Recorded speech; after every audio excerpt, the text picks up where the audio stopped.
Както е там на сайтите на ПАМ. Само да ви дадеш и пишем след малко, може да се кажем най-различни въпроси. Това и другите изпълнители на вашия Сега, моля да заповядате, председателството може да заповяда и да изчакаме. Обратното, от страна на гражданската инициатива, хората, които учредиха на площад независимо от гражданската инициатива, хората, които организират протестите, няма нито един от тях, който има какъвто и да е конфликт на интереси, камо да бъде заплащан от чужди компании, камо и руски.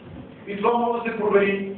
И това, което се чу преди малко, бяха ни голословни лъжи. Не се каза нито една име, не се каза нито една цифра. Говореше чисто политикански хора, които са били вече само събрани в различни цветове на партии, хора, които в момента съветват за въпросната енергийна независимост, която е пълна лъжа, защото няма енергийна независимост, която се гради на енергийно изчерпаеми източници.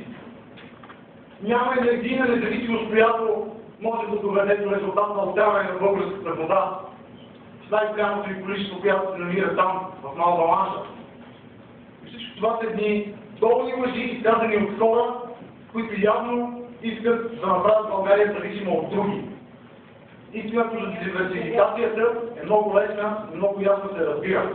Директно може да се получи чрез доставки на втечнен газ, през пристанището на Черно море, търгува се с втечнен газ. Директно може да се получи чрез диверсификация на трасето, ако ще направим системата връзка с Гърция. В Гърция може да се търгува през тази връзка може да се търгува и не с руски газ. А най-вече диверсификация трябва да се получи от нашите собствени ресурси на възобновяеми енергийни източници. Нещо, което ще го има винаги.